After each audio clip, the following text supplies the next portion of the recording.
Copyright disclaimer under Section 107 of the Copyright Act 1976, allowance is made for fair use for purposes such as criticism, comment, news reporting, scholarship, and research.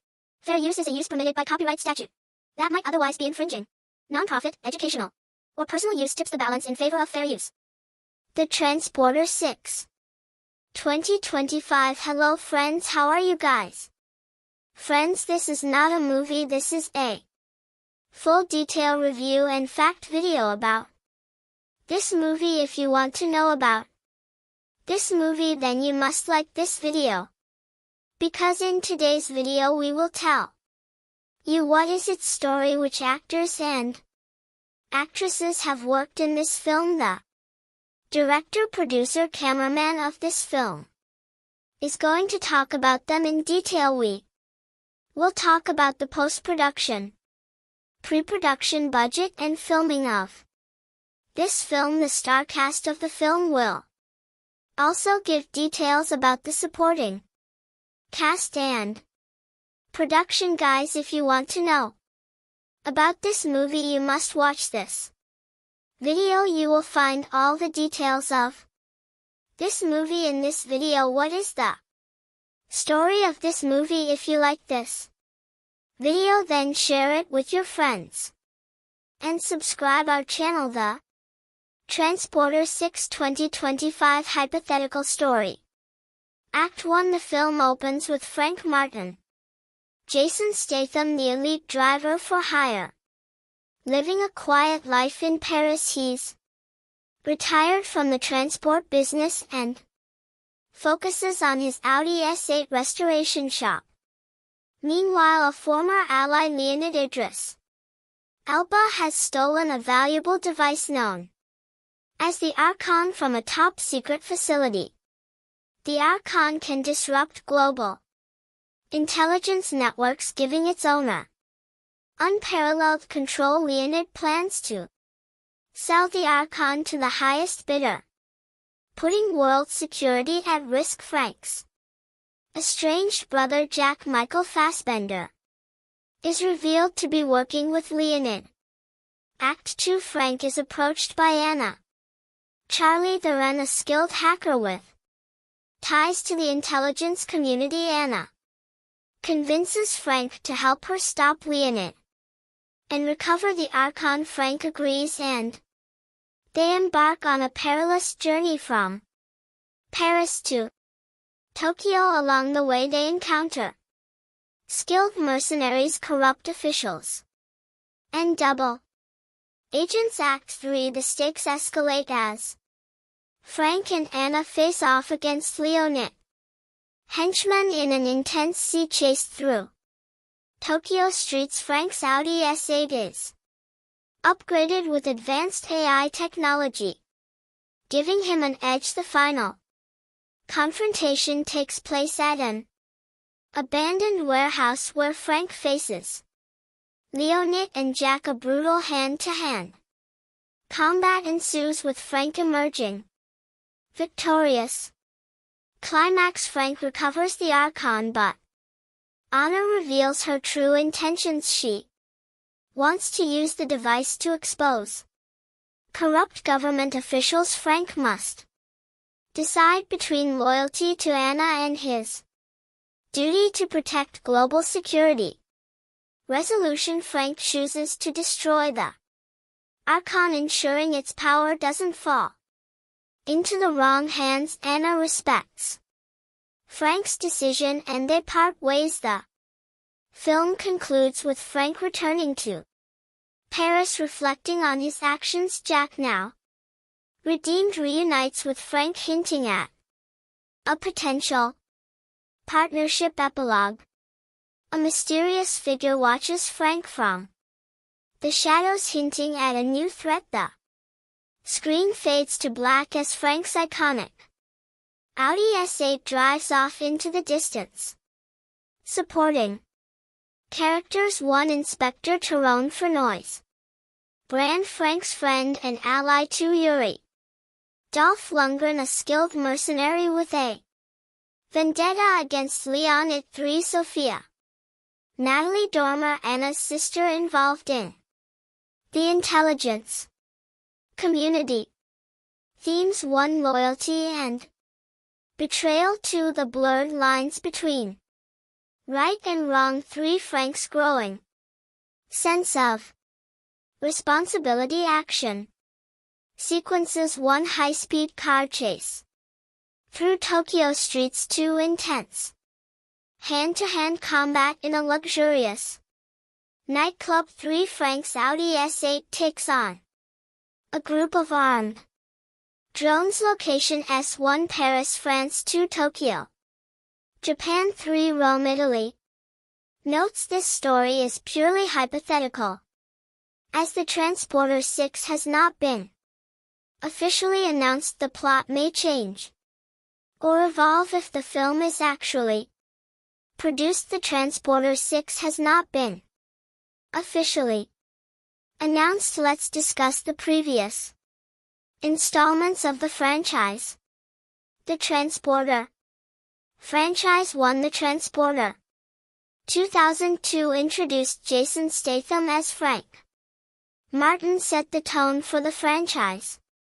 High-octane action, slick style. 2. Transporter 2 2005 increased action in stakes.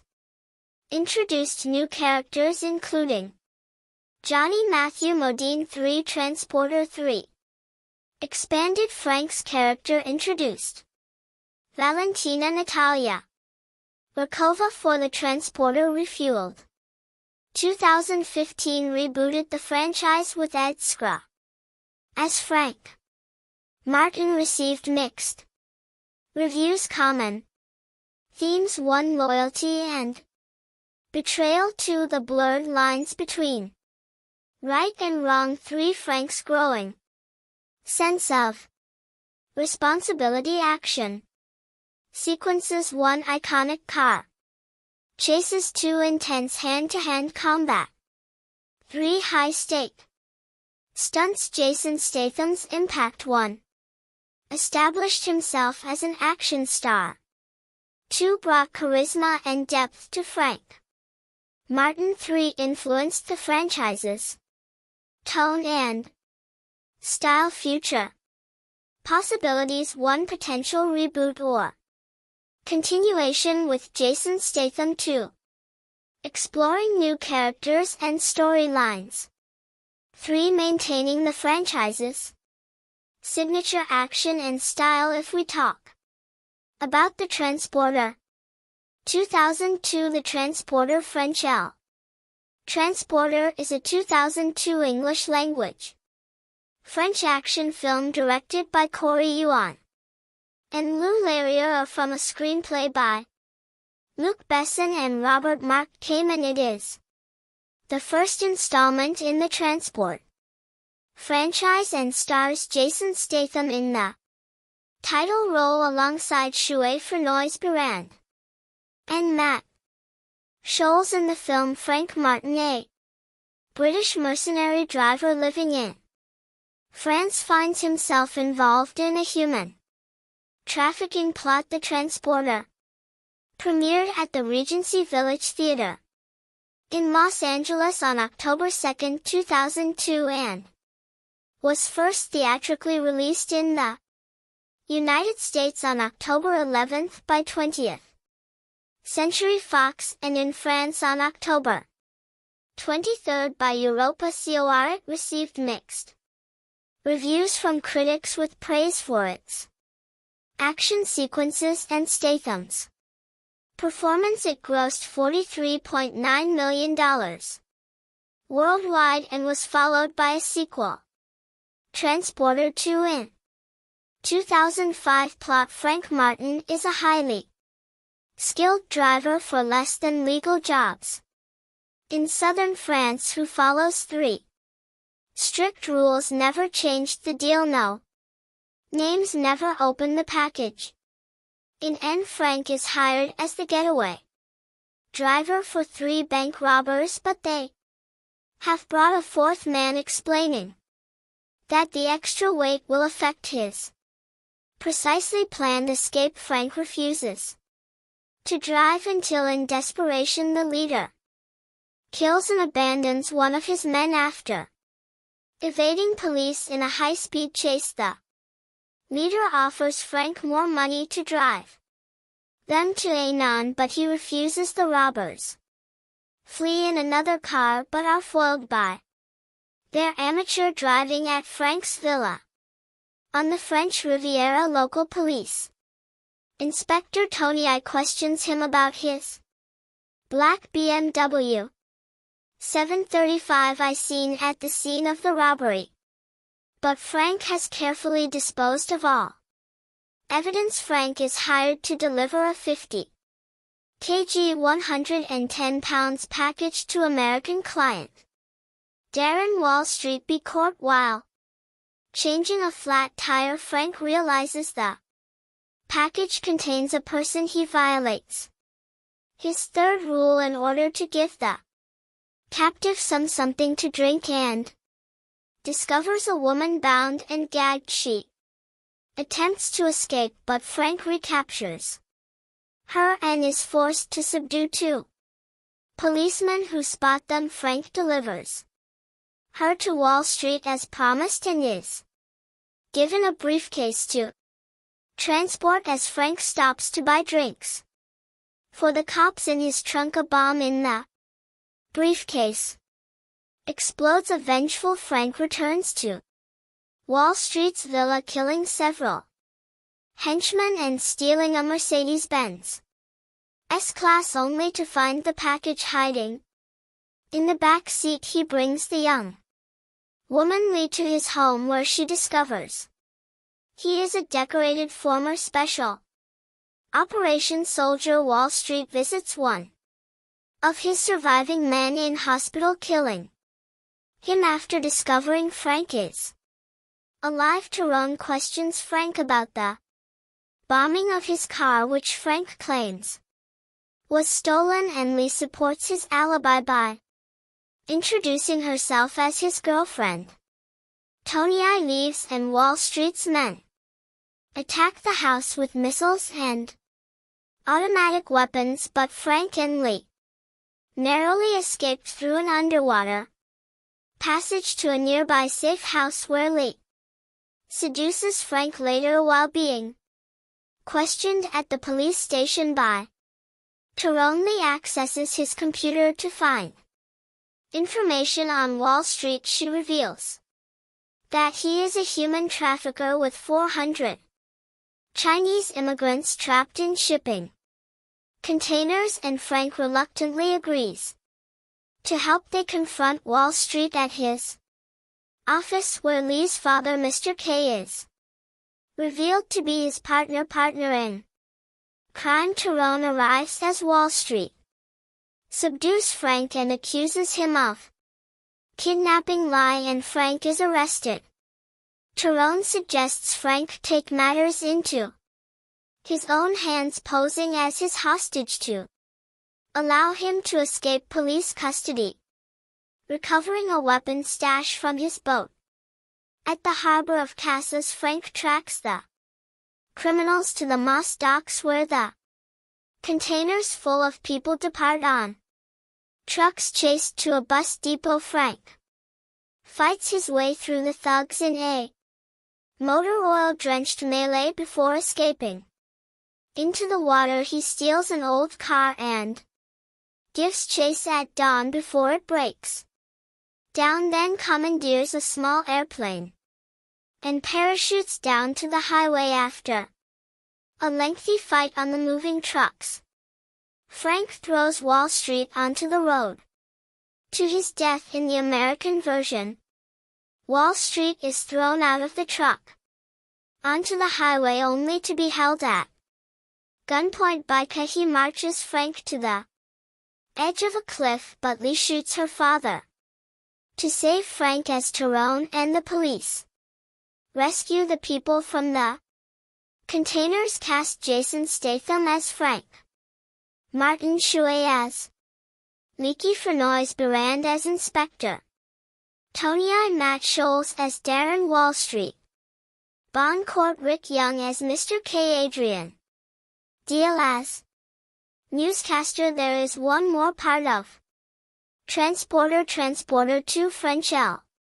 Transporter 2 is a 2005 English-language French action film directed by Lou Larrier and written by Luc Besson and Robert Mark Kamen. It is the sequel to The Transporter 2002 and the second installment in the Transporter franchise, followed by Transporter 3 2008 and the Transporter Refueled, also called Transporter 4 2015. It stars Jason Statham as Frank Martin with Alessandro Gasman, Amber Vita, Kate Nada-Burand, Matthew Modine and Jason Fleming. In the film, Frank Martin Statham is tasked with protecting the young son of politician Jefferson Billings Modine from an international drugs cartel.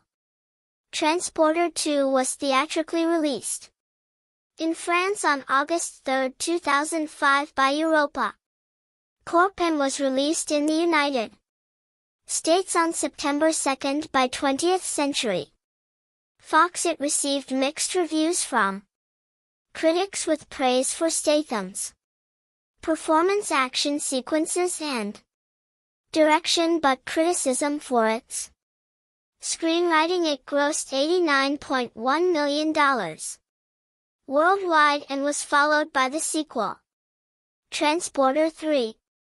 2008 plot: Frank Martin has relocated from southern France to Miami, Florida, where as a favor to a friend he becomes the temporary chauffeur for wealthy Audrey and Jefferson Billings. Frank bonds with their son Jack, picking him up from elementary school after subduing a gang of carjackers who tried to steal his new Audi A12. Preparing for a visit from his friend Inspector Tony I, Frank rebuffs the drunken advances of Audrey, whose marriage has become strained. When Frank takes Jack for a medical checkup, he realizes that imposters have killed the real doctor and receptionist. A lengthy fight erupts with the imposters led by the trigger-happy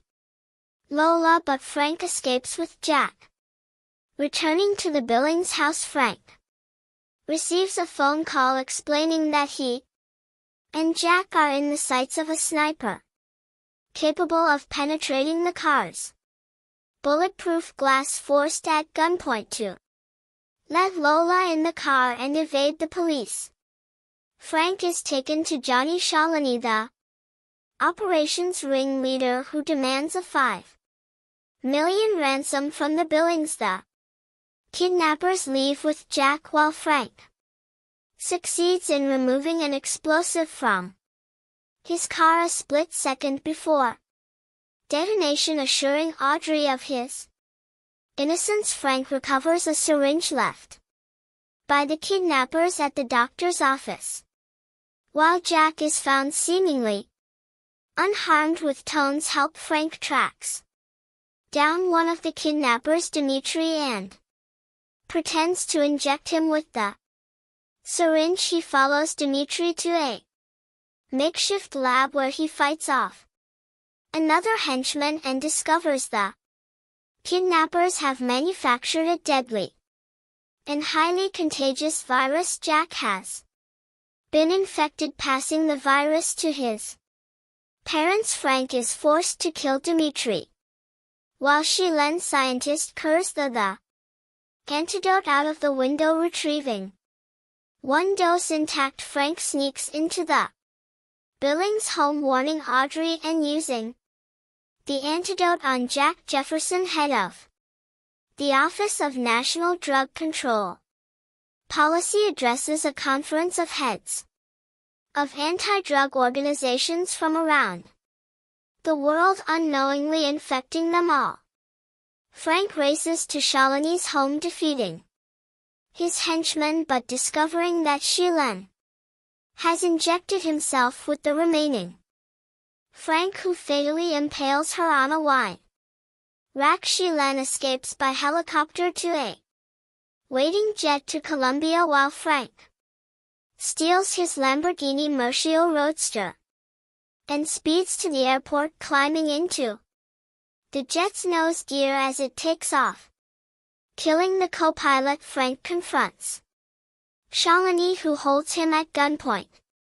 In the ensuing scuffle, the pilot is killed and the plane crash lands in the ocean. Frank incapacitates Shalini while preserving the antidote in his bloodstream, pulling them out of the sinking plane. As the police arrive at the hospital, the Billings are given the antidote and Jack has made a full recovery after visiting the Billings in the hospital along with Jack. Frank drives Tony I to the airport. Having dropped off Tony I at the airport, Frank receives an unexpected call from someone who is looking for a transporter, to which he responds, "I'm listening." Cast: Jason Statham as Frank, Martin Alessandro Gassman as Johnny, Shalini Amber Vida as Audrey, Billings Kate Nada as Lola, Matthew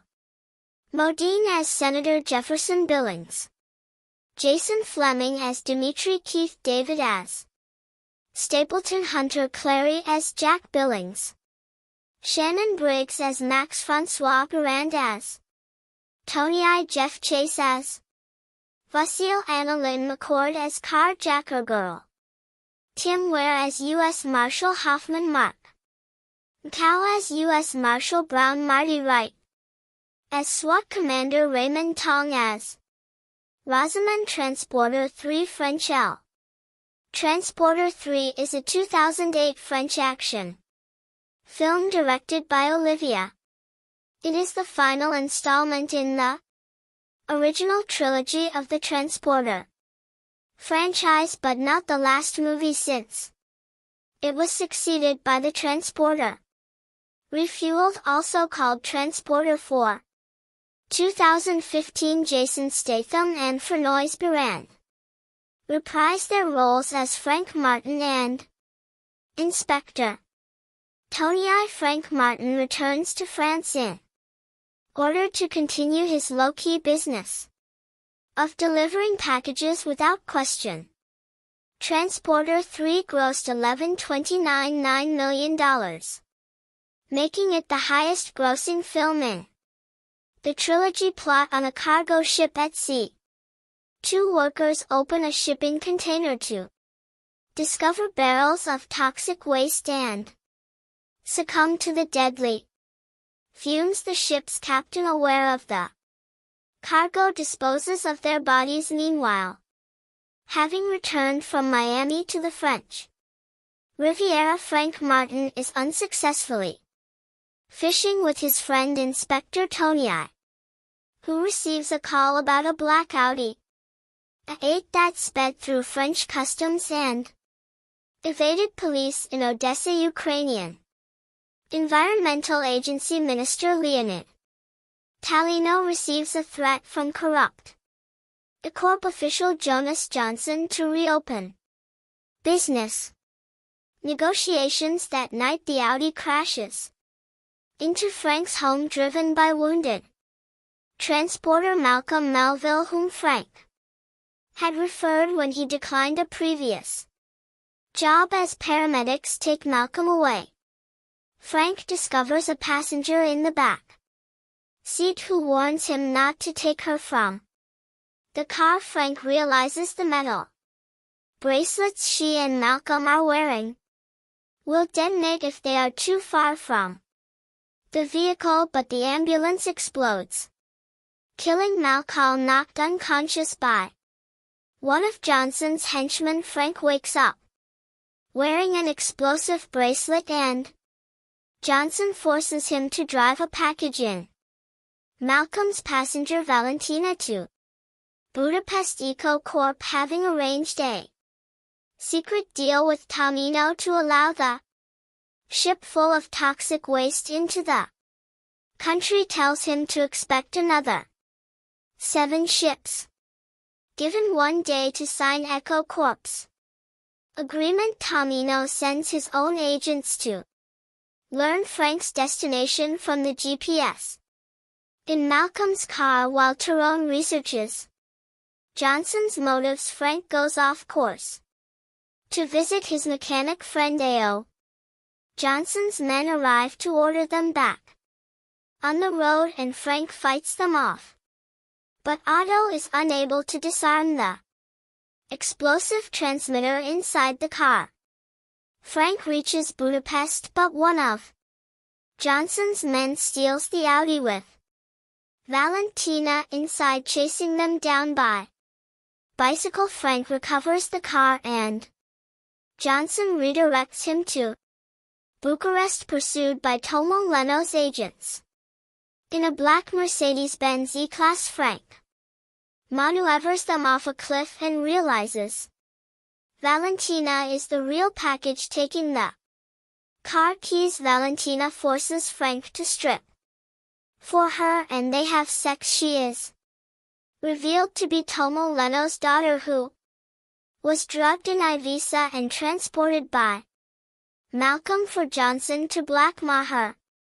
Father Johnson redirects Frank and Valentina to Odessa, ambushing them on a bridge. Valentina is captured and her bracelet is removed while Frank drives into the lake and Johnson leaves him to die underwater. Frank uses his air from the car's tires to inflate a large plastic bag, buoying the car to the surface, where he is rescued by Tyrone and the Ukrainian police. Boarding a train with Valentina, Johnson gives Tomino 15 minutes to sign the contract. Frank jumps the Audi on top of the train and kills Johnson's men, but Johnson is too far from the car for him to reach and uncouples the train cabs. Jumping his car into the next cab, Frank subdues Johnson and takes his key, attached the bracelet to Johnson instead, and sends the Audi into reverse. Johnson is killed when the bracelet detonates, and Frank reunites with Valentina. Tomino learns from Tyrone that Valentina is safe and tear up the Eco Corp contracts while the cargo ship is raided by police. Frank and Tyrone return to fishing and Mark's joined by Valentina. Cast: Jason Statham as Frank, Martin Natalia Rudakova as Valentina, Talino Francois Barand as Inspector, Tony I. Robert Neer as Jonas Johnson Yun, Crab as Leonid, Tomino Alex Cobalt as Leon's aide, Kachenko as Leonid, Secretary David Atry as Malcolm, Manville Yen Sunbird as Flag, Eric Abu as Ice, David Caminos as Driver Market, Silvio Simak as Mighty Joe, Oscar Relier as Thug Driver, Timo Dix as Otto Iger, Cumin as Ukrainian cop, Paul Barrett as Captain Alf, Zach as mate, Michelle Martin as assassin driver, Sergei Ferdolordi as Yuri Semishil as the Giant. Production: Natalia Rakova was spotted by Luke Besson on the street as she hurried to her job at a New York City hair salon. He paid for 25 acting lessons over a 6-month period and brought her to audition in Paris before she received the role. Roger Ebert noted the rarity of leading ladies who are heavily freckled. Shooting was initially expected to last for 16 weeks in France. It was also filmed in Odessa, Ukraine. Release: unlike its predecessors, Transporter 3 was released by Lionsgate Films instead of 20th Century Fox in the making it the highest-grossing film in the Transporter trilogy. Transporter 3 was released on DVD and Blu-ray disc on March 10, 2009 in the United States. 1,183 units were sold, bringing in $19.70 million in revenue. Icon Films picked up the rights to distribute the film in the UK and Australia. Reception on the review aggregator website Rotten Tomatoes, 40% of 115 critics' reviews are positive, with an average rating of 4.8 SL10. The website's consensus reads: this middling installment in the Transporter franchise is a few steps down from its predecessors, featuring generic stunts and a lack of energy. Metacritic, which uses a weighted average, assigned the film a score of 51 out of 100 based on 26 critics, indicating mixed or average reviews. Audiences polled by CinemaScore gave the film an average grade of B- on an A+ to F scale. Roger Ebert gave praise to Megaton's direction for sidestepping the shaky cam for more stable visuals, and found STM to be a splendid action hero, calling it a perfectly acceptable brainless action thriller, inspiring us to give a lot of thought to complex sequences we would have been better off sucking on as I. Candy 5 Entertainment Weekly's Lisa Ball rated the film maybe grade, noting how the plot is similar to previous efforts, but said it makes good on its formula with no pretensions. Mark Savlov of the Austin Chronicle said Transporter 3 is terrifically stupid fun in the very best, or worst depending on your tolerance for this sort of thing sense the AV Club. Scott Tobias said the movie falls short of the standards set by the first two Transporter films, but gave praise to the speed likey bracelet gimmick for delivering on the action scenes and a decent chemistry between STM and Rudakova, concluding that it's enough to pass the time but just barely. Mike Mayo of the Washington Post called it the best of the unapologetically ridiculous series, pointing out the hyperactive editing in the cartoonish vehicular stunts and fight scenes, concluding that overall the production has the polish and pace that producer SLCR Luke Besson's work is known for. Any complaints about the lack of substance are pointless. Jim VOD of IGN wrote that Transporter 3 gets some points for a few cleverly handled action sequences, but the romantic subplot and nods to Crank ultimately undermine the film. Norman Wilner have now criticized the premise for lacking the nice balance between car stunts and gymnastic punch-ups from previous films, and forcing Statham to perform more driving scenes than hand-to-hand combat ones, concluding that it's not the best use of his talents. Jeremiah Hip of Slant Magazine was critical of the filmmakers utilizing the ultra-slick, sexy sheen redundant style of car commercials for their overall visual aesthetic, and Statham's dry humor coming across like Sean Connery's James Bond in Goldfinger. Peter Howell of the Toronto Star criticized the overall plot structure and monotonous pacing for betraying the film's action status, saying a series is in trouble when it begins mocking its own premise. James Berardinelli called it the most frustrating an entry into a series that has never set the bar terribly high, commending Statham and the fight scenes he's in, but was critical of the nonsensical plot trying to fit in with the action scenes and the car chases. coming across as empty amusement.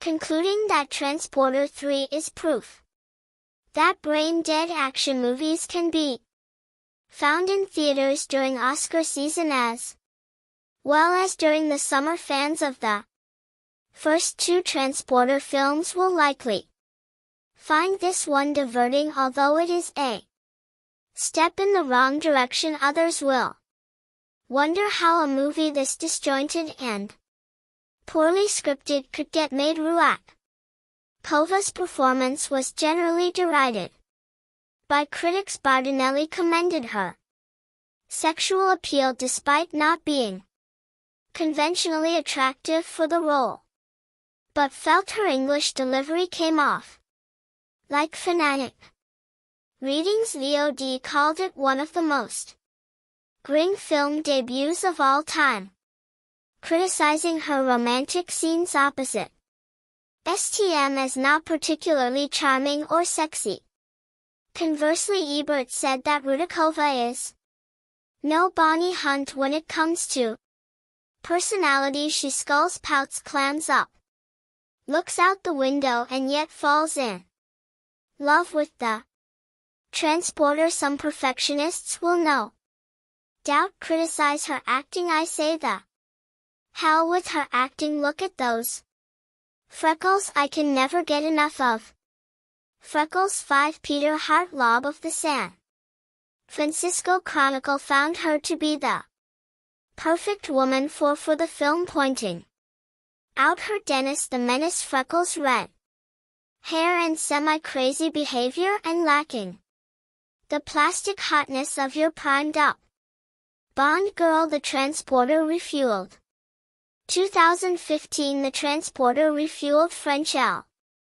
Transporter Heritage, also known as Transporter 4, is a 2015 action thriller film directed by Camille Delamare and written by Bill Collage, Adam Cooper, and Luc Besson. It serves as a reboot and the fourth film in the Transporter franchise. It stars Ed Sin as Frank Martin alongside Ray Stevenson, Lone Chabanol, Gabriella Wright, Tapana Povich, Yena Ray, Devo Buvik, Len Kaj, Jiziana Tabman, and Nomi Lenar. In the film, Frank finds himself caught up in a bank heist and kidnapping plot orchestrated by Anna Shavano. A fourth Transporter film was planned to feature original franchise star Jason St, who was offered a 3-film deal with Europa Corp to produce additional installments. After negotiations with STM fell through, Sin was hired and the franchise was rebooted, featuring no returning cast members from the first 3 films. Principal photography took place in Paris. The Transporter refueled was theatrically released on September 4, 2015 in the United States and in France 5 days later by Europa Corp. It is the first Transporter film primarily distributed by Europa Corp. The film received negative reviews from critics who criticized the screenplay and found it underwhelming compared to other Transporter films. It grossed $72.60 million worldwide. Plot: in 1995, Russian criminal mobster Arad Kosov and his associates Leo Amov and Yuri took over rival gang sex trafficking business at the French Riviera. One of the prostitutes is a young Anna, and MSA Kosov takes an interest in taking MSA with him. 15 years later, Anna calls someone to implement their plan to bring down Kov's criminal kill the accountant in charge of Kov's money and place a dead prostitute's body in the hotel room before escaping at Frank Jr.'s residence during a dinner with his father. Anna calls Frank Jr. for a transporter, and asks him to meet her at the hotel bearer the majestic can. The next morning Kov and his lady MSA discover that his accountant has been killed and a dead prostitute is found, wearing a necklace that belonged to his group. Frank Jr. meets with Anna, who tells him to pick her up at the Mediterranean Bank in Monte Carlo, which he accepts. He meets Anna at the bank, where he is joined by 3 women, including Chia and Maria. Suspicious, Frank tells the women to get out of the car, but they threaten him with a gun and a live video of his father being held at gunpoint to force Frank Jr. to cooperate. Frank Jr. manages to outrun the police, drives the women to a safe house, and meets with Gina and his father.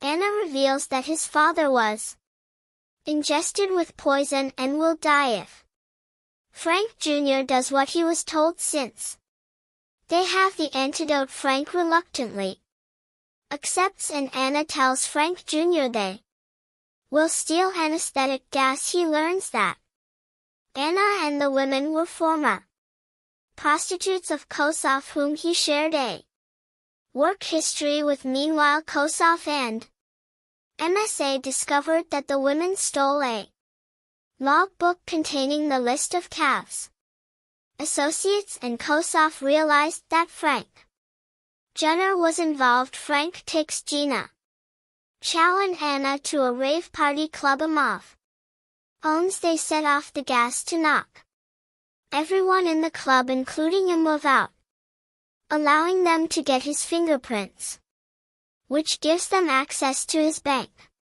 account, and Anna transfers the money to her account. Frank Sr. and Maria infiltrate Yuri's plane and secure his fingerprints to his account before Frank Jr. picks them up. Maria was shot by one of Yuri's bodyguards, so they took her back to the safe house to save her life.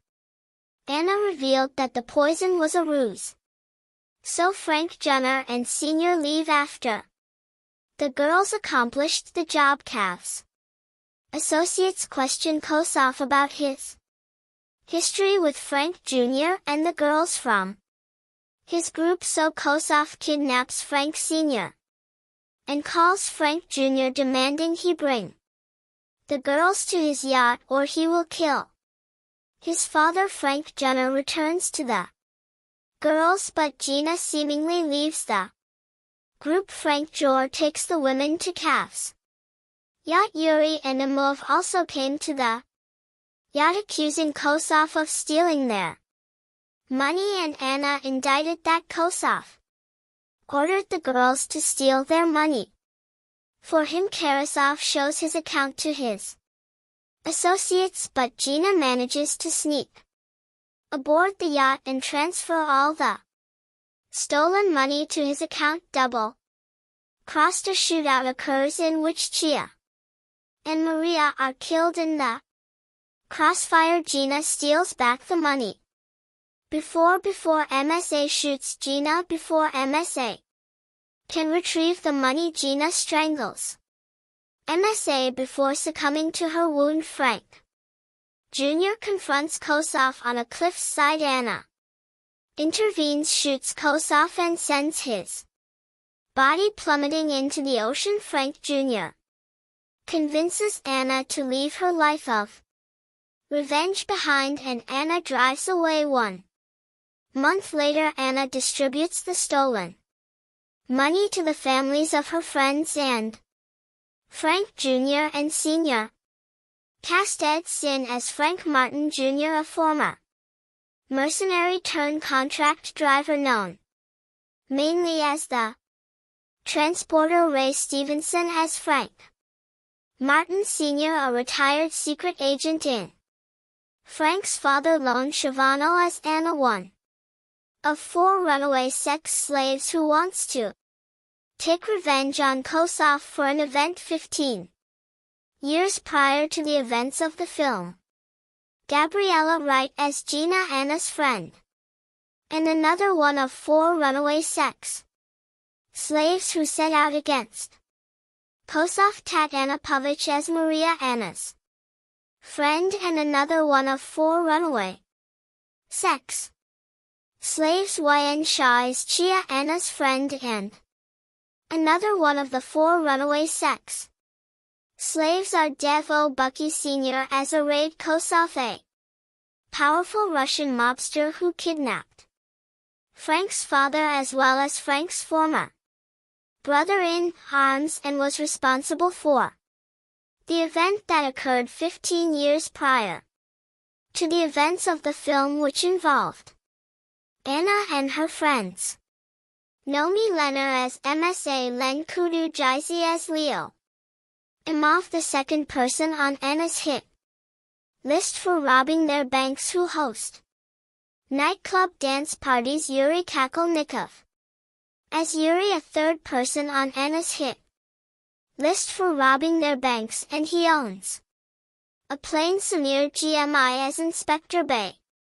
Anatol Tabman as Stanislav Turin. Some review of Transporter 4. Now that the 2015 Summer Movie Derby is coming to an end this weekend, Jason Statham can be named one of its biggest winners. He entered the season riding high on the mammoth success of Furious 7, the latest installment of the shockingly durable franchise in which he played the main bad guy. Later on, he appeared in a hit comedy Spy and scored many of its biggest laughs by deftly sending up his tough guy screen persona to hilarious effect. Now, with the arrival of the Transporter Refueled, the latest installment of the action film series from one-man production slate Luc Besson,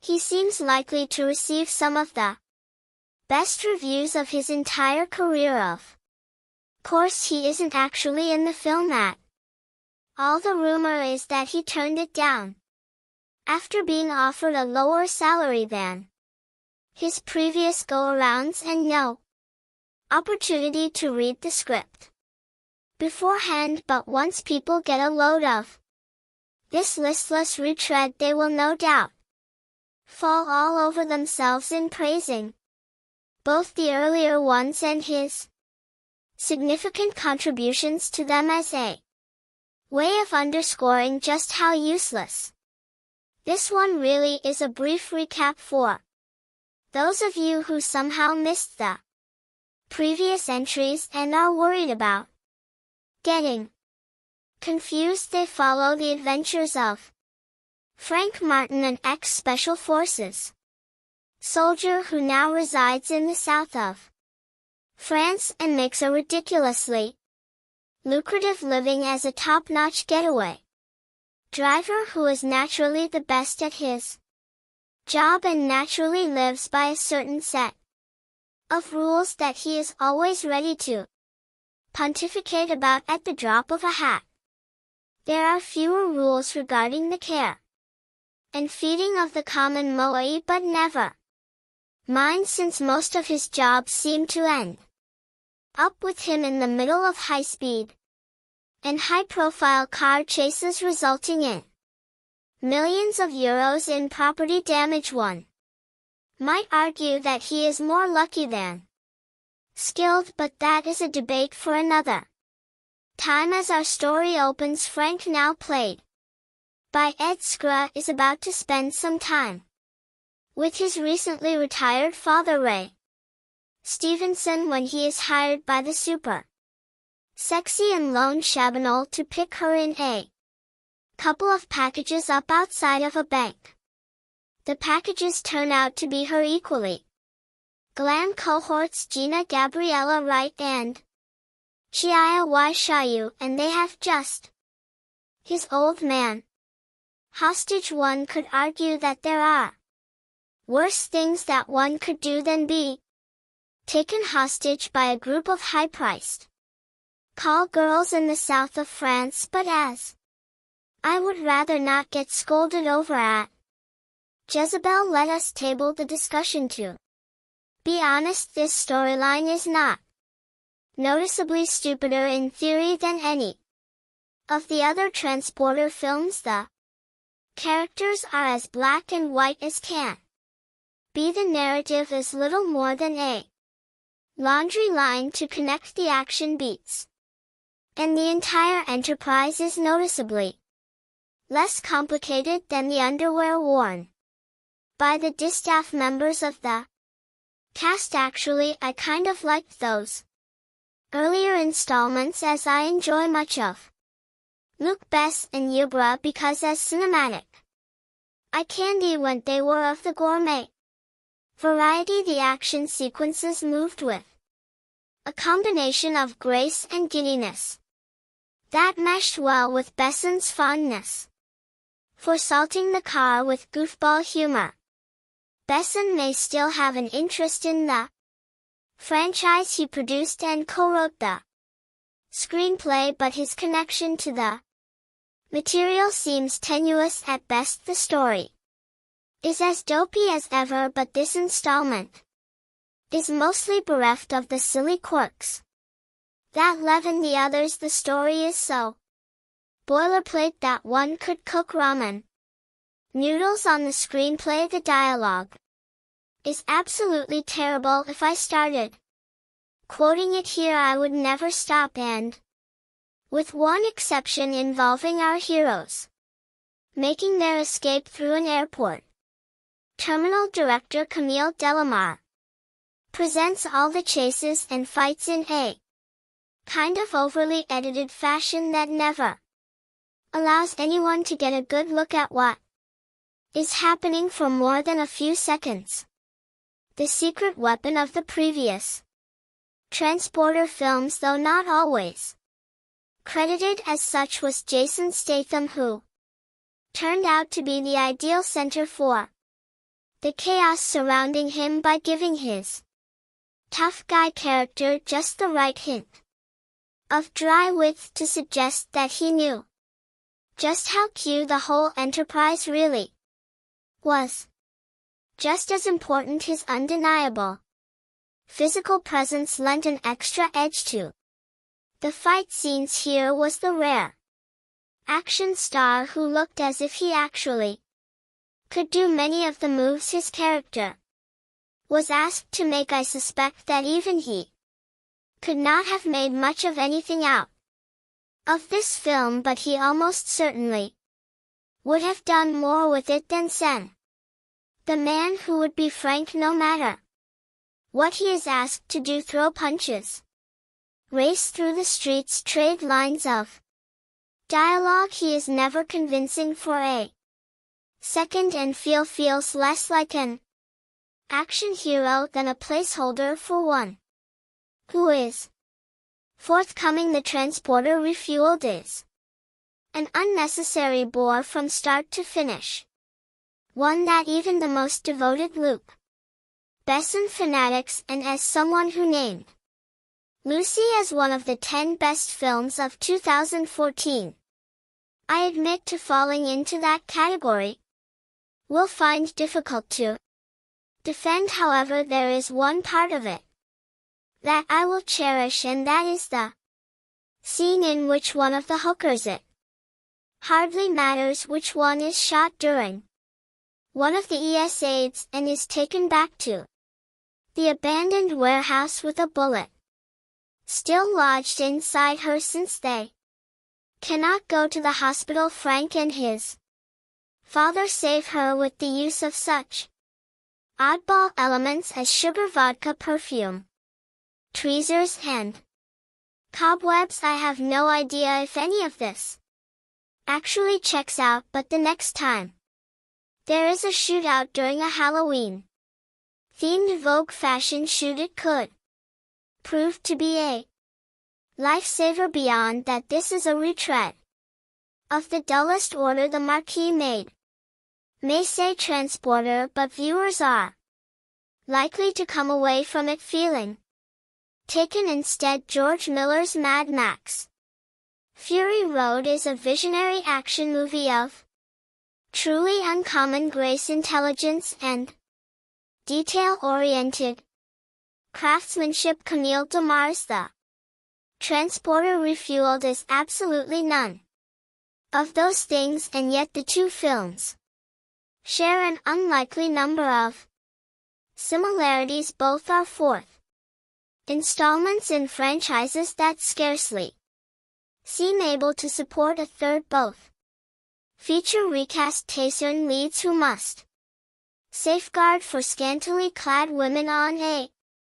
dangerous road trip, and both express single-minded devotion in their own radically different fashions to stripping the action movie of its pretensions and excess. Fought the rare stupid genre film that's at least somewhat aware of its own transcendent stupidity, yet not aware enough to wink at it or try to explain it away. The Transporter refueled will likely rack up modest figures over a sleepy Labor Day weekend, but those who show up will find one of the most enjoyable bad movies of the year, with longtime star Jason Statham sitting this one out. Ed Sin Game of Thrones takes on the role of Frank Martin, the fastest fightingest Uber driver in Europe, attempting to make up in P-lift handsomeness what he lacks in charisma and hulking machismo. Sin isn't exactly a like-for-like replacement. Fortunately, Frank is ultimately a passenger on this particular ride, with the real attractions being the crashes, the physics-defying brawls, and the non-stop, almost endearingly shameless product placements, with even American Express and especially Audi getting as much screen time as the film's nominal star. Also photocopying several pages from Indiana Jones and the Last Crusade, the film joins Frank with his vinegary father, Frank Sr. Ray Stevenson, a self-professed salesman who has not so secretly just retired from espionage work, and just judging by the frequency with which he seems to get kidnapped, not a moment too soon, father and son are enjoying some R&R in Monaco when Frank gets a new client for his clandestine courier service, a femme fatale named Anna Lone Chabanel. When Frank shows up for his scheduled pickup outside a bank, Anna and her two identically dressed, identically blonde-wigged compatriots Gabriella Wright when show emerge holding Frank at gunpoint when he tries to call off the job. In the midst of a subsequent citywide chase, Frank soon learns that the girls have a fourth co-conspirator, Tatiana Povich, who is holding his father captive and will kill him unless Frank guides them through a series of follow-up heists over the next several hours. Modeling themselves after the Three Musketeers, they even keep a library copy of Diaz's book conspicuously lying around their hideout in case their hostages should miss the homage the girls turn out to be former child sex slaves of Monaco's reigning Russian pimp Aravo.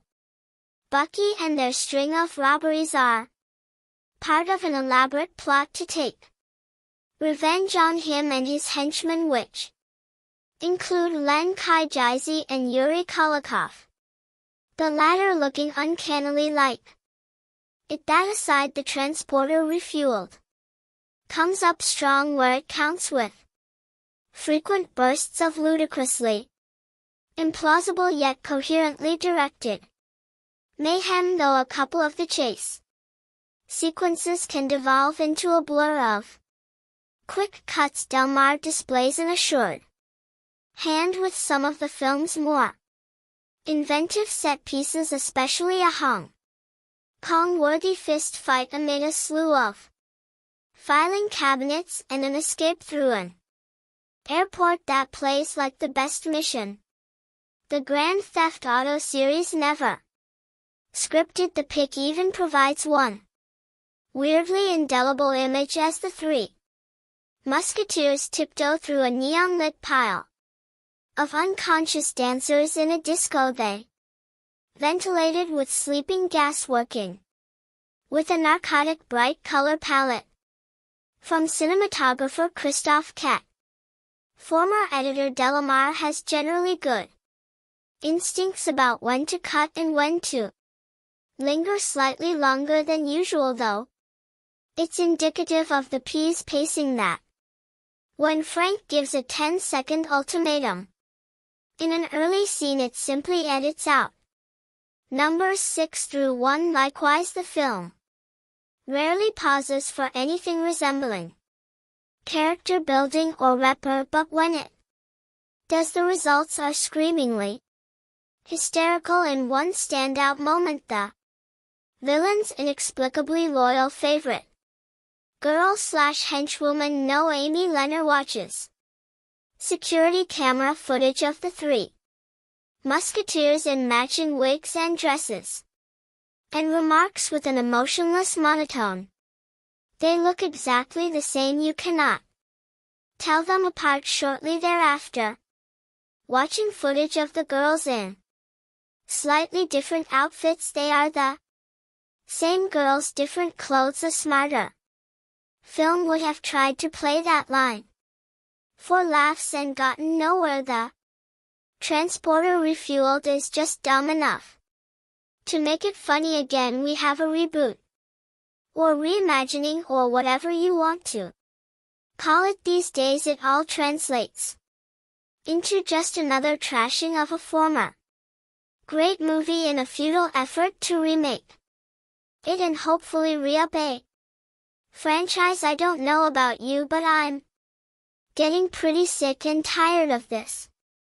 Without the panache, fun and strength of Luc Besson's 2002 original Transporter script starring steely-eyed Jason Statham, we have the jetly Jackie Chan moves of young Ed Skrein as Frank Martin Jr., the hotshot driver for hire of his tricked out do anything out ES8. He follows a set of steadfast rules and is never late, well almost, and has a playful father, Ray Stevenson, who just retired from the British consulate located in the beautiful beach resort of southern France, but trouble looms as the country's leading Russian mob kingpin, Tarasov Ravo-Buk, who runs prostitution like AAR, is about to have a very bad day.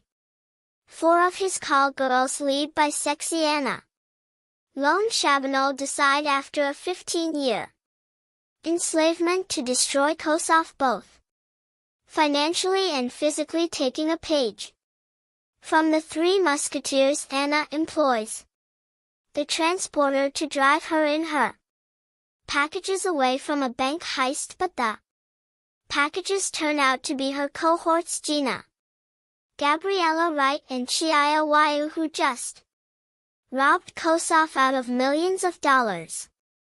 Frank's incentive. Their 4th team member, Maria Tatiana Povich, has Frank Sr. held hostage. However, once the girls reveal who their boss is and what their ultimate plan is going to be, both Frank Jr. and Frank Sr. are willing to go along on and help out the amazingly hollow-looking girls.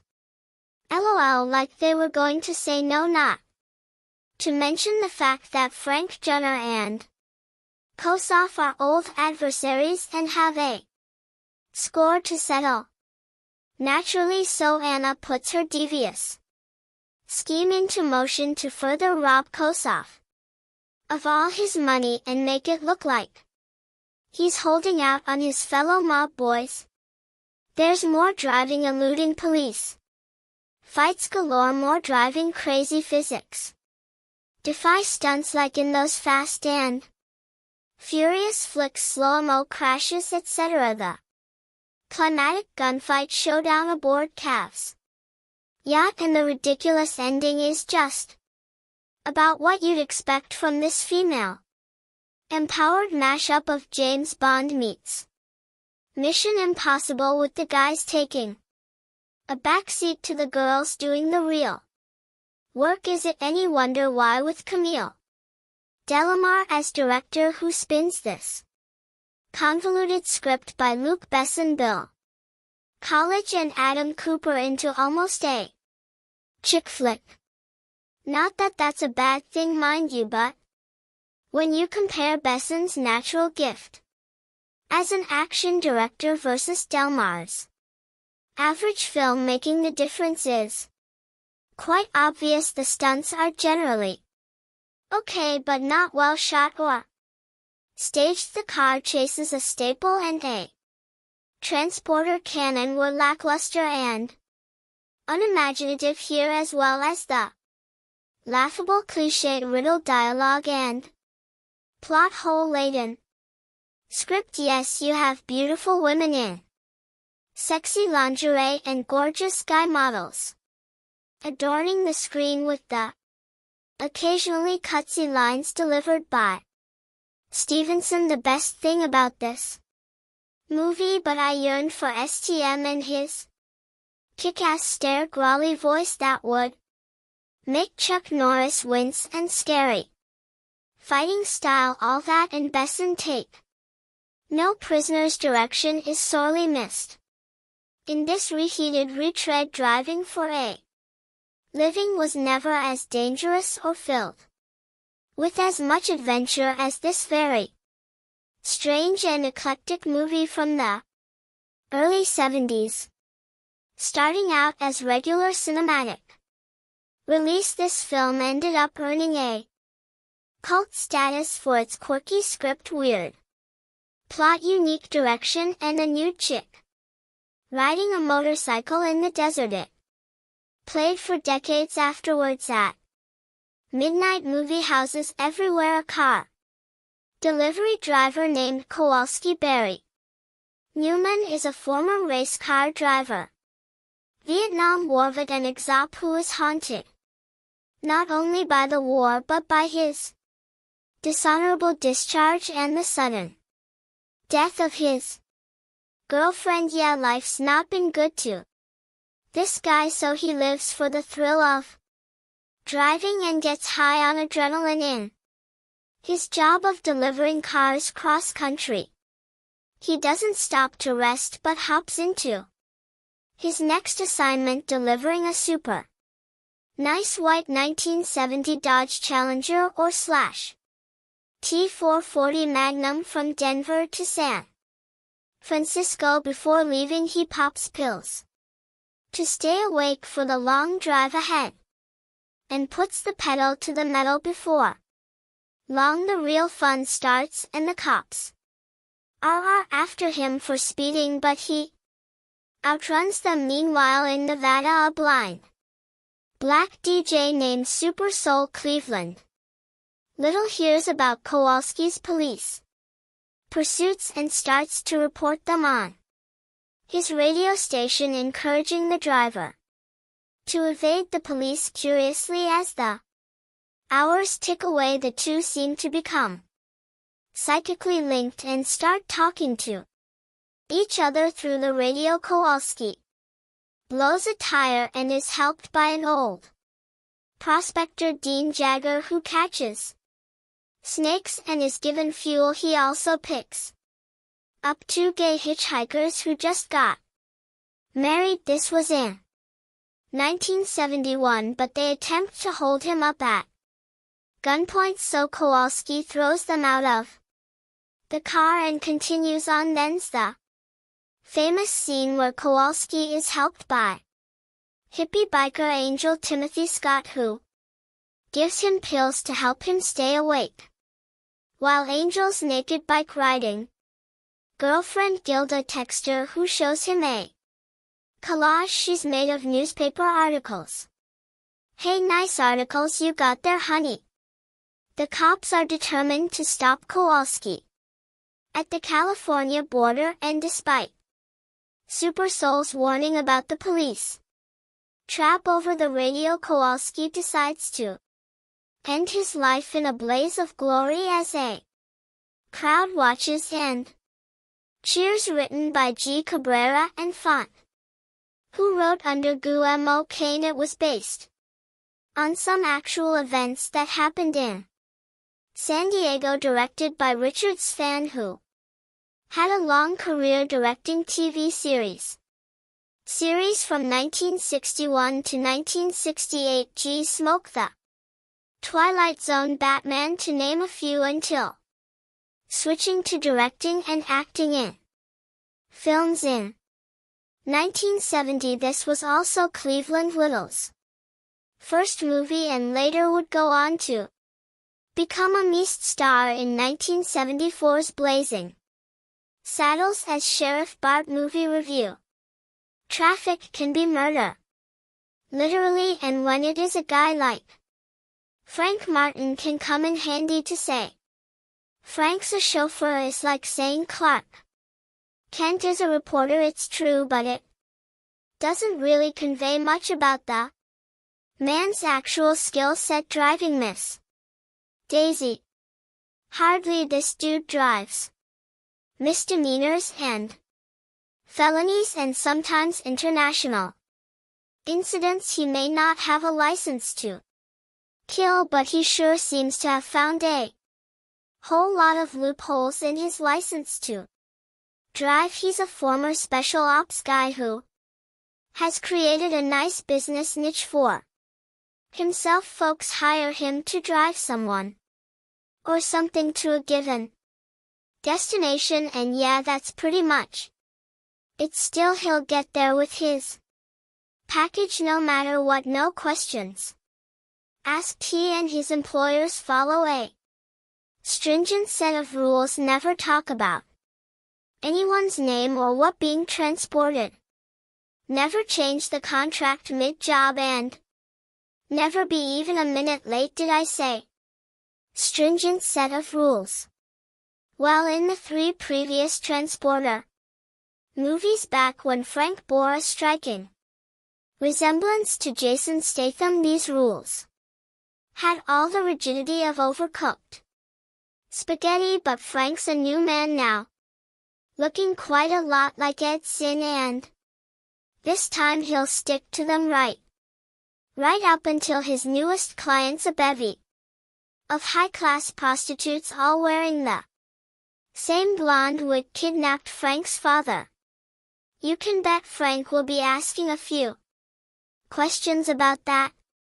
Positive elements. Okay, so kidnapping someone's pop is never a good thing, but these women are desperate. They've been working in the sex trade against their will for years, one woman since she was a preteen, and their drive to leave the ugly profession gives a cinematic voice to a heartbreaking worldwide tragedy. Human trafficking, abduction aside, Frank's father, Frank Sr., is only too happy to help these girls free themselves from their tackles, and when Junior is reluctant to chip in, Sr. gives him a stern talking to. Doesn't sound like the man I raised. He says no, it doesn't. So eventually they both risk their lives for these women, and the women sacrifice much for one another. Spiritual elements. Frank Sr. tells his son that his wife was a good Catholic and it was important for her to be ceremonially buried when she died, but as for dear old Dad, just throw me on the fire and feed me to the fish. Sexual and romantic content. Frank Sr. again apparently not taking too much homage at being kidnapped, has sex with 2 of his captors, SL, his son's clients. At the same time, we see the threesome kiss and laugh and roll around in bed sheets cover their most critical parts. Frank Jr. has his own intimate encounter with one of the women, the apparent ringleader named Anna. They start to strip and caress, and we see them entwine. Afterwards the prostitutes also passionately kiss each other in private.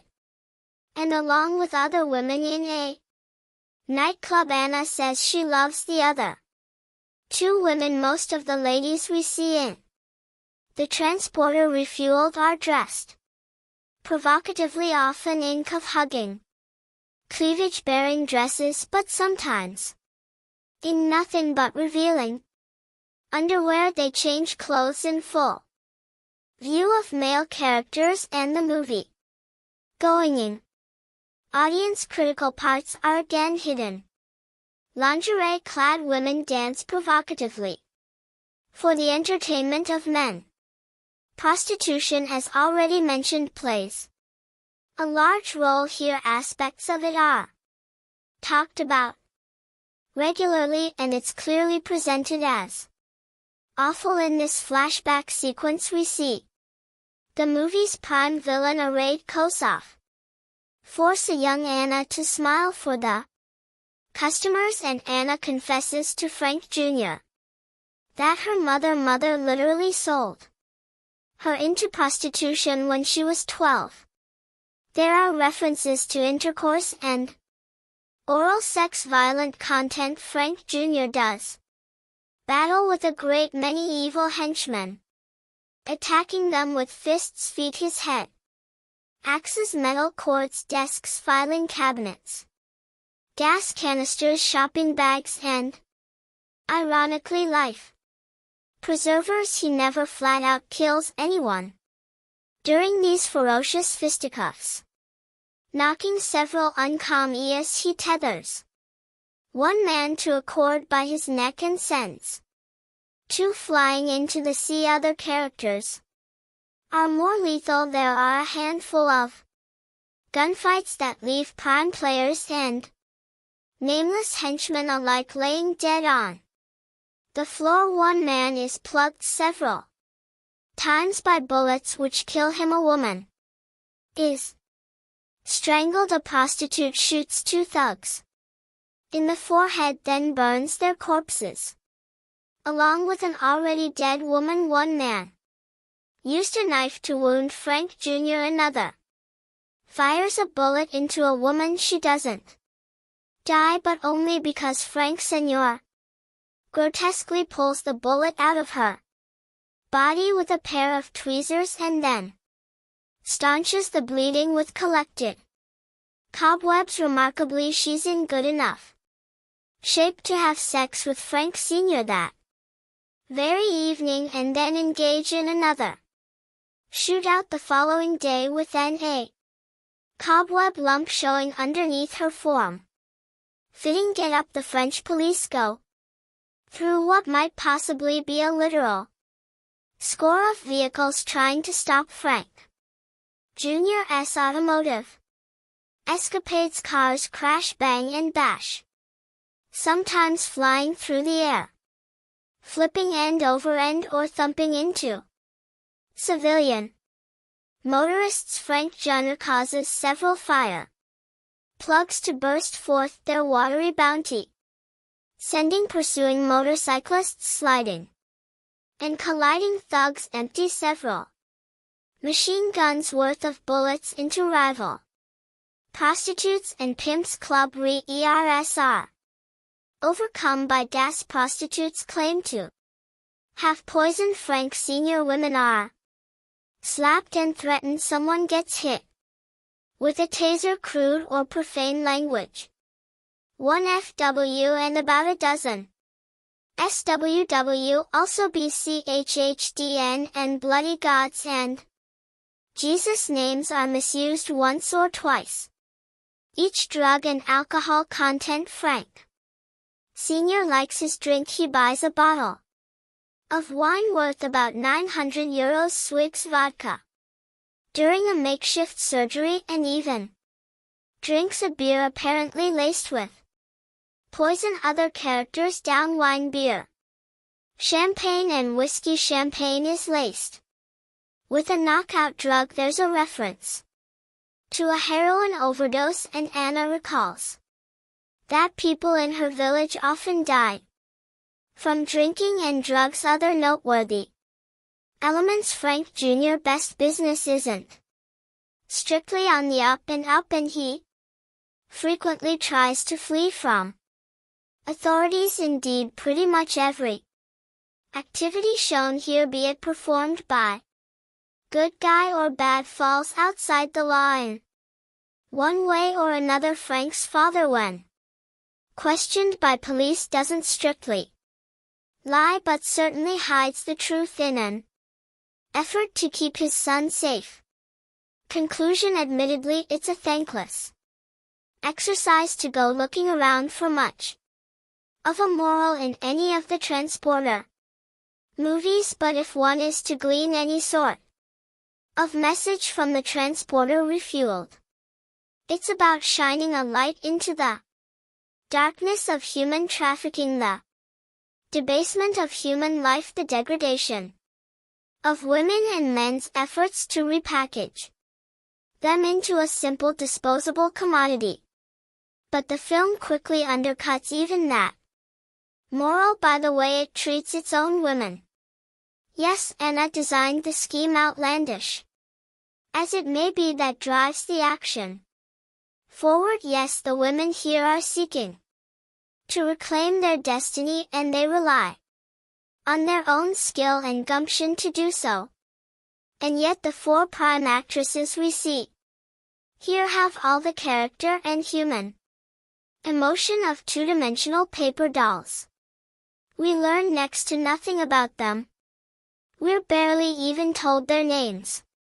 Consistently objectifying them, the film encourages us to gawk and ogle as it dresses them up as LWD playthings who slink in and out of scenes like runway models. These are not living, breathing human fighting for their lives. These are sexual toys destined to crawl into bed with both of the Franks. Is it sex still used as barter payment for services rendered, or down payment for services still to come, or is it merely a cinematic triviality designed to sell movie tickets to tour men? Indeed, their lesbian interactions are far less about character development than they are about tapping into a heterosexual porn fantasy. Mannequins at the Gap feel more human, which makes me ponder further the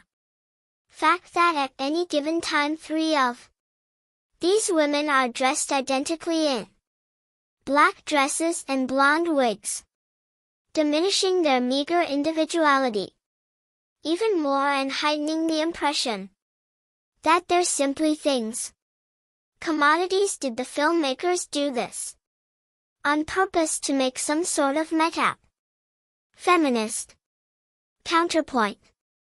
Perhaps, but if so, they gave up far too quickly, giving in to the oh-so-Hollywood temptation to titillate in instead of tell a tale. The Transporter Refueled is more, which means less than a piece of silly late summer theater filler. It's a lone exercise in rationalization. It seemingly seeks to condemn the shameful degradation of women while spending nearly 2 hours objectifying them, and not a movie this summer has made me feel worse just for watching it. The Transporter 6 2025 Hypothetical Story Act 1. The film opens with Frank Martin Jason Statham, the elite driver for hire, living a quiet life in Paris. He's retired from the transport business and focuses on his auto restoration shop. Meanwhile, a former ally, Leonid Idris Elba, has stolen a valuable device known as the Archon from a top-secret facility. The Archon can disrupt global intelligence networks, giving its owner unparalleled control. Leonid plans to sell the Archon to the Highest bidder putting world security at risk. Frank's estranged brother Jack Michael Fender is revealed to be working with Leonid. Act 2. Frank is approached by Anna Charlie therein, a skilled hacker with ties to the intelligence community. Anna convinces Frank to help her stop Leonid and recover the Archon. Frank agrees and they embark on a perilous journey from Paris to Tokyo. Along the way they encounter skilled mercenaries, corrupt officials, and double agents. Act 3. The stakes escalate as Frank and Anna face off against Leonid henchmen in an intense car chase through Tokyo streets. Frank's AUDS-8 is upgraded with advanced AI technology, giving him an edge. The final confrontation takes place at an abandoned warehouse where Frank faces Leonid and Jack. A brutal hand-to-hand combat ensues with Frank emerging victorious. Climax. Frank recovers the Archon, but Anna reveals her true intentions. She wants to use the device to expose corrupt government officials. Frank must decide between loyalty to Anna and his duty to protect global security. Resolution. Frank chooses to destroy the Archon, ensuring its power doesn't fall into the wrong hands. Anna respects Frank's decision and they part ways. The film concludes with Frank returning to Paris, reflecting on his actions. Jack, now redeemed, reunites with Frank, hinting at a potential partnership. Epilogue. A mysterious figure watches Frank from the shadows, hinting at a new threat. The screen fades to black as Frank's iconic Audi S8 drives off into the distance, supporting characters: 1. Inspector Tyrone Furnoys, Birand, Frank's friend and ally; 2. Yuri, Dolph Lundgren, a skilled mercenary with a vendetta against Leonid; 3. Sophia, Natalie Dormer, Anna's sister, involved in the intelligence community. Themes: 1. Loyalty and betrayal; 2. The blurred lines between right and wrong; 3. Frank's growing sense of responsibility. Action sequences: 1. High-speed car chased through Tokyo streets; 2. Intense hand-to-hand combat in a luxurious nightclub; 3. Frank's Audi S8 takes on a group of armed drones. Locations: 1. Paris, France; 2. Tokyo, Japan; 3. Rome, Italy.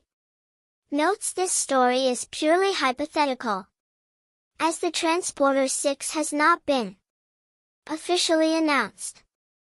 The plot may change or evolve if the film is actually produced. The Transporter 6 has not been officially announced. Let's discuss the previous installments of the franchise. The Transporter franchise. 1. The Transporter 2002 introduced Jason Statham as Frank Martin, set the tone for the franchise. High-octane action, slick style. 2. Transporter 2005 increased action in stakes, introduced new characters, including Johnny Matthew Modine, FRE. Transporter 2008 expanded Frank's character, introduced Valentina Natalia Rakova for the Transporter Refueled. 2015 rebooted the franchise with Ed Sin as Frank Martin, received mixed reviews. Comment. Themes: 1. Loyalty and betrayal; 2. The blurred lines between right and wrong; 3. Frank's growing sense of responsibility. Action sequences: 1. Iconic car chases; 2. Intense hand-to-hand combat; 3 high-stakes stunts Jason Statham's Impact 1 established himself as an action star. 2 brought charisma and depth to Frank Martin. 3 influenced the franchise's tone and style. Future possibilities. 1 potential reboot or continuation with Jason Statham. 2 exploring new characters and storylines. 3 maintaining the franchise's signature action and style. If we talk about the Transporter, 2002. The Transporter, French Le Transport, is a 2002 English-language French action film directed by Corey Yuan and Lou Larrier from a screenplay by Luc Besson and Robert Mark Kamen. It is the first installment in the Transporter franchise and stars Jason Statham in the title role alongside Chouet Frenois Birand and Matt Scholes. In the film, Frank Martin, a British mercenary driver living in France, finds himself involved in a human trafficking plot. The Transporter premiered at the Regency Village Theatre in Los Angeles on October 2, 2002 and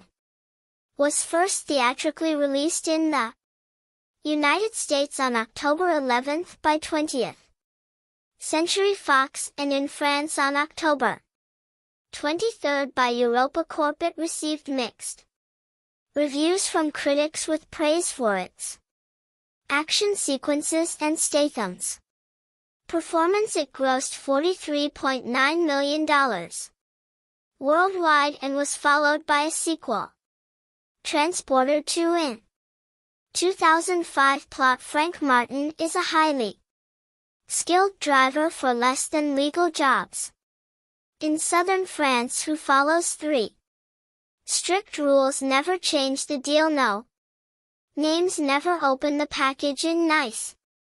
Frank is hired as the getaway driver for 3 bank robbers, but they have brought a 4th man, explaining that the extra weight will affect his precisely planned escape. Frank refuses to drive until in desperation the leader kills and abandons one of his men. After evading police in a high-speed chase, the leader offers Frank more money to drive them to Anon, but he refuses.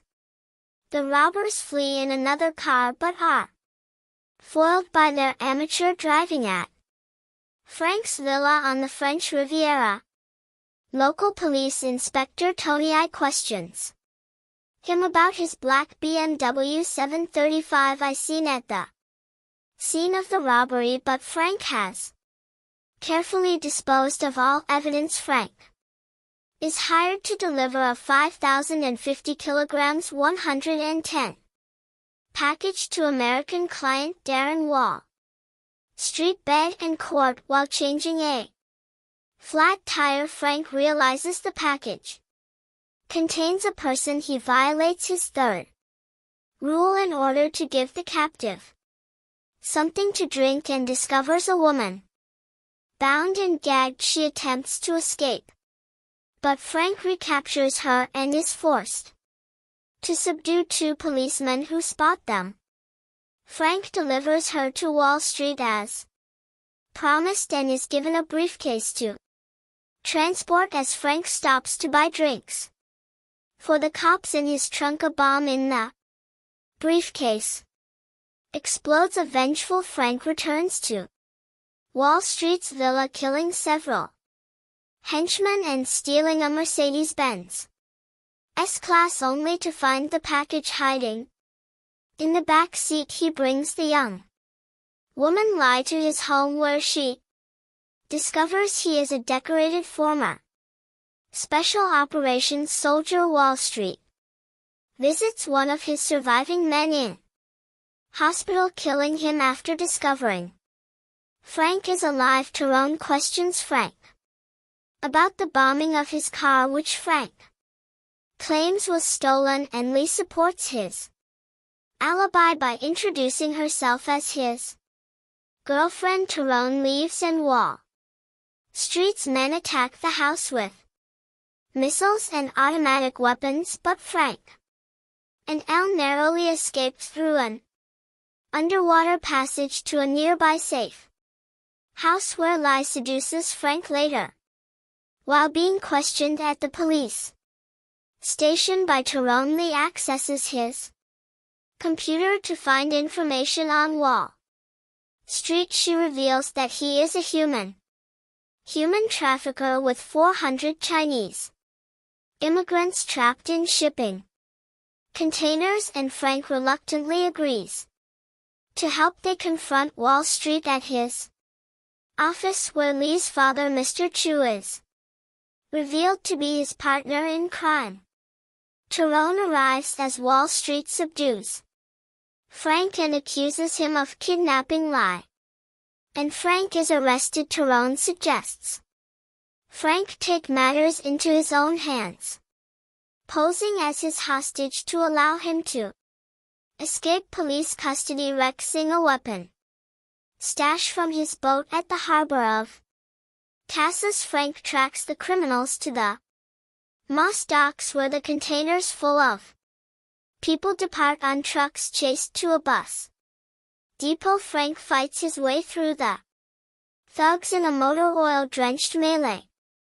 Before escaping into the water, he steals an old car and gives chase at dawn before it breaks down, then commandeers a small airplane and parachutes down to the highway. After a lengthy fight on the moving trucks, Frank throws Wall Street onto the road to his death. In the American version, Wall Street is thrown out of the truck onto the highway, only to be held at gunpoint by Chu. He marches Frank to the edge of a cliff, but Lee shoots her father to save Frank as Tyrone and the police rescue the people from the containers. Cast: Jason Statham as Frank, Martin Shuey as Lee, Frenoise Berand as Inspector Tony, Matt Scholes as Darren. Wall Street Bon Court Rick Young as Mr. Ka. Adrian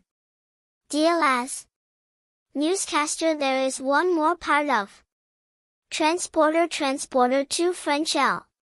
Transporter 2 is a 2005 English-language French action film directed by Lou Larrier and written by Luc Besson and Robert Mark Kamen. It is the sequel to The Transporter 2002 and the second installment in the Transporter franchise, followed by Transporter 3 2008 and the Transporter Refueled, also called Transporter 4 2015. It stars Jason Statham as Frank Martin with Alessandro Gasman, Amber Vida, Kate Nada, Frenoise Berand, Matthew Modine, and Jason Fleming. In the film, Frank Martin Stam is tasked with protecting the young son of politician Jefferson Billings Modine from an international drugs cartel. Transporter 2 was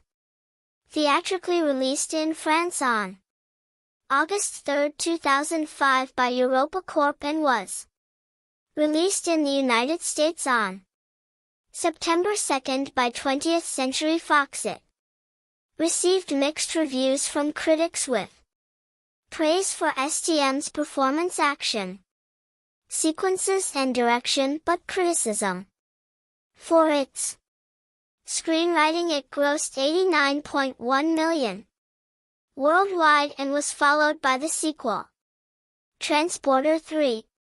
2008 plot: Frank Martin has relocated from southern France to Miami, Florida, where, as a favor to a friend, he becomes the temporary chauffeur for wealthy Audrey and Jefferson Billings. Frank bonds with their son Jack, picking him up from elementary school after subduing a gang of carjackers who try to steal his new Audi A12, preparing for a visit from his Friend Inspector Tyrone Frank rebuffs the drunken advances of Audrey, whose marriage has become strained when Frank takes Jack for a medical checkup. He realizes that imposters have killed the real doctor and receptionist. A lengthy fight erupts with the imposters led by the trigger-happy Lola, but Frank escapes with Jack.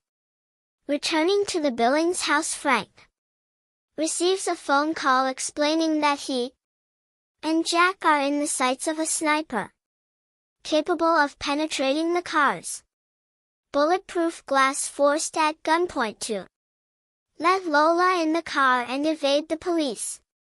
Frank is taken to Johnny Shalini, the operations ringleader, who demands a $5 million ransom from the Billings. The kidnappers leave with Jack while Frank succeeds in removing an explosive from his car a split second before debation, assuring Audrey of his innocence. Frank recovers a syringe left by the kidnappers at the doctor's office, while Jack is found seemingly unharmed. With Tone's help, Frank tracks down one of the kidnappers, Dimitri, and pretends to inject him with the syringe. He follows Dimitri to a makeshift lab where he fights off another henman. Discovers the kidnappers have manufactured a deadly and highly contagious virus. Jack has been infected.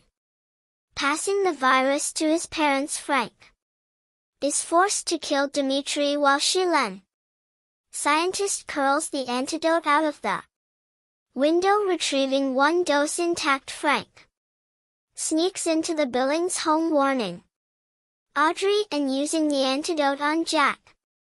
Jefferson, head of the Office of National Drug Control Policy, addresses a conference of heads of anti-drug organizations from around the world, unknowingly infecting them all. Frank races to Shalini's home, defeating his henchmen, but discovering that Shalini has injected himself with the remaining supply of antidote. Shilen explains that the Colombian drug cartels hired him to eliminate their enemies, and that Frank cannot kill him and risk losing the antidote. Shilen leaves Lola to deal with Frank, who fatally impales her on a wine rack. Shalini escapes by helicopter to a waiting jet to Colombia, while Frank steals his Lamborghini Murcielago Roadster and speeds to the airport, climbing into